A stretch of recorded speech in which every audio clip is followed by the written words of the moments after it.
मुगल सम्राट जहांगीर 31 अगस्त 1569 को मुगल सम्राट अकबर के बेटे के रूप में फतेहपुर सीकरी में स्थित शेख सलीम चिश्ती की कुटिया में जन्मे थे। जहांगीर की माता का नाम मरियम उज़्ज़मानी था। सलीम से पहले अकबर की कोई भी संतानें जीवित नहीं बचती थी, जिसके चलते सम्राट अकबर ने काफी मिन्नतें की और फिर बाद सलीम का जन्म हुआ था। जहांगीर को बचपन में सब उन्हें सब सुल्तान मोहम्मद सलीम कहकर पुकारते थे। आपको बता दें कि मुगल सम्राट अकबर ने अपने पुत्र का नाम फतेहपुर सीकरी के शेख सलीम चिश्ती के नाम पर उनका नाम रखा था। मुगल सम्राट अकबर ने अपने बेटे जहांगीर को बेहद कम उम्र से ही सैन्य और साहित्य में निपुण बनाने के प्रयास शुरू कर दिए थे। जब वे महज 4 साल के थे, तब सम्राट अकबर ने उनके लिए बैरम खां के पुत्र अब्दुल रहीम खान ए खाना जैसे विधान शिक्षक नियुक्त किया, जिससे जहांगीर ने इतिहास, अंकगणित, भूगोल, अरबी, फारसी और विज्ञान की शिक्षा ग्रहण की थी, जिसकी वजह से जहांगीर अरबी और फारसी में विद्वान हो गया था। इतिहासकारों के मुताबिक सम्राट अकबर के साथ जहांगीर के रिश्ते अच्छे नहीं थे। जहांगीर ने सत्ता समेत कई कारणों के चलते कई बार अपने पिता अकबर के खिलाफ षड्यंत्र भी रचा और विद्रोह करने की कोशिश की, लेकिन फिर बाद में दोनों पिता पुत्र में आपस में समझौता कर लिया था। हालांकि अकबर की मृत्यु के बाद जहांगीर को मुगल सिंहासन का राजपाट सौंपा गया था। अकबर का इकलौता वारिस होने के कारण और वैभव विलास में पालन पोषण की वजह से जहांगीर एक बेहद शौकीन और रंगीन मिजाज का शासक था, जिसने करीब 20 शादियां की थी। हालांकि उनकी सबसे चहेती और पसंदीदा बेगम नूरजहां थीं। वहीं उनकी कई शादियां राजनीतिक कारणों से भी हुई थी। 16 साल की उम्र में जहांगीर की पहली शादी आमेर के राजा भगवान राज की राजकुमारी मानबाई से हुई थी, जिनसे उन्हें 2 बेटों की प्राप्ति हुई थी। वहीं जहांगीर के बड़े बेटे खुसरो मिर्जा के जन्म के समय मुगल सम्राट जहांगीर ने अपनी पत्नी मानबाई को शाही बेगम की उपाधि प्रदान की थी। इसके बाद जहांगीर कई अलग अलग राजकुमारियों से उनकी सुंदरता पर मोहित होकर शादी की। आपको बता दें, साल 1586 में जहांगीर ने उदय सिंह की पुत्री जगत गोसन की सुंदरता पर मोहित होकर उनसे विवाह किया, जिनसे उन्हें 2 पुत्र और 2 पुत्रियां पैदा हुईं। हालांकि इनमें से सिर्फ एक ही पुत्र खुर्रम जीवित रह सका, अन्य संतान की बचपन में ही मौत हो गई। बाद में उनका यही पुत्र सम्राट शाहजहां के रूप में मुगल सिंहासन पर बैठा और मुगल साम्राज्य का जमकर विस्तार किया। वहीं शाहजहां को लोग आज भी 7 आश्चर्यों में से एक ताजमहल के निर्माण के लिए याद करते हैं। जहांगीर के अपनी सभी पत्नियों से 5 बेटे खुसरो मिर्जा, खुर्रम मिर्जा, शाहजहां, परवेज मिर्जा, शहरियर मिर्जा, जहांदर मिर्जा और इफत बानु बेगम, बहार बानु बेगम, बेगम सुल्तान बेगम, सुल्तान अन्निसा बेगम, दौलत अन्निसा बेगम नाम की पुत्रियां थी। ऐसा कहा जाता है कि जब पहली बार मुगल सम्राट जहांगीर ने मिर्जा ग्यास बेग की बेटी मेहरुन्निसा उर्फ नूरजहां को देखा था, तो वे उनकी खूबसूरती से इतने मोहित हो गए थे कि उन्होंने उनसे निकाह करने का फैसला लिया था। आपको बता दें कि मेहरुन्निसा को अपने पति अली कुली बेग की मौत के बाद अकबर की विधवा सलीमा बेगम की सेवा के लिए नियुक्त किया गया था। 1611 ईस्वी में सम्राट जहांगीर ने मेहरुन्निसा की खूबसूरती पर लटू पर विधवा मेहरुन्निसा से शादी कर ली।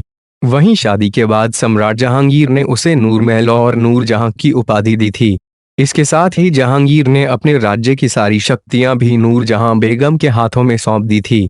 नूरजहां को इतिहास में एक साहसी महिला के रूप में भी जाना जाता है, क्योंकि वह जहांगीर के साथ उनके राजकाज में हाथ बंटाती थी। वहीं जहांगीर अपने शासनकाल में सभी महत्वपूर्ण फैसले नूरजहां की सलाह से ही लेता था। वहीं 1626 ईस्वी में नूरजहां बेगम ने इत्माद-उद-दौला का मकबरे का निर्माण करवाया था। यह मुगलकालीन वास्तुकला से बनाई गई पहली ऐसी इमारत थी जो सफेद संगमरमर से बनी थी। साल 1605 में अकबर की मृत्यु के बाद सुल्तान सलीम को मुगल बादशाह का ताज पहनाया गया और उन्हें जहांगीर नाम की उपाधि दी गई। वहीं जब मुगल शासक जहांगीर की उम्र 36 साल की थी, तब उन्हें मुगल साम्राज्य की जिम्मेदारी एक आदर्श शासक के रूप में संभाली और कई सालों तक मुगल सिंहासन संभाला। उन्होंने अपने शासनकाल में मुगल साम्राज्य का जमकर विस्तार किया और विजय अभियान चलाया। वहीं जो क्षेत्र उनके पिता अकबर द्वारा नहीं हासिल किए गए थे, उन्होंने सबसे पहले ऐसे निर्विवाद क्षेत्रों को जीतने के प्रयास किए। मुगल सम्राट जहांगीर ने अपना सबसे पहला सैन्य अभियान मेवाड़ के शासक अमर सिंह के खिलाफ चलाया, जिसके बाद जहांगीर को अमर सिंह के सामने आत्मसमर्पण करने के लिए मजबूर होना पड़ा और फिर दोनों शासकों के बीच साल 1615 ईस्वी में शांति संधि हुई। जहांगीर ने दक्षिण भारत में मुगलों का आधिपत्य जमाने के मकसद से दक्षिण में फोकस करना शुरू किया। हालांकि वे इस पर अपना पूरी तरह से नियंत्रण करने में तो कामयाब नहीं हो सके, लेकिन उनके सफल प्रयासों से बीजापुर के शासक अहमदनगर और मुगल साम्राज्य के बीच शांति समझौता किया गया, जिसके बाद कुछ किले और बालाघाट के क्षेत्र मुगलों को दे दिए गए। जबकि जहांगीर ने अपने पुत्र खुर्रम उर्फ शाहजहां के नेतृत्व में साल 1615 में उत्तरी भारत में मुगल साम्राज्य का विस्तार किया। इस दौरान उनकी सेना ने कांगड़ा के राजा को हार की धूल चटाई और अपने विजय अभियानों को दक्कन तक आगे बढ़ाया। इस तरह मुगल साम्राज्य का विस्तार होता चला गया। मुगल सम्राट जहांगीर चित्रकला का बेहद शौकीन था। वे अपने महल में कई अलग अलग तरह के चित्र इकट्ठे करते रहते थे। उसने अपने शासनकाल में चित्रकला को काफी बढ़ावा भी दिया था।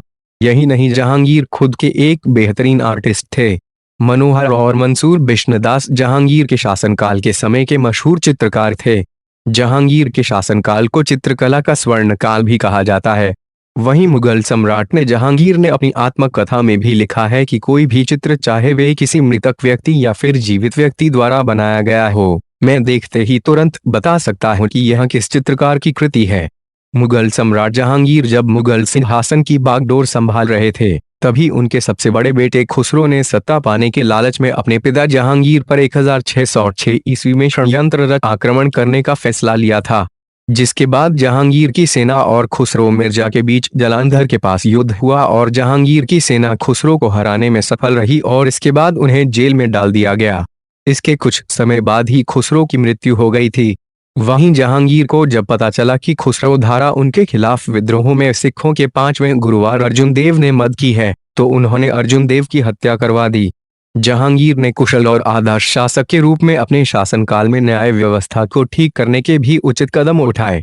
जहांगीर जनता के कष्टों और मामलों को खुद भी सुनता था और उनकी समस्याओं का हल करने की पूरी कोशिश करता था एवं उन्हें न्याय दिलवाता था।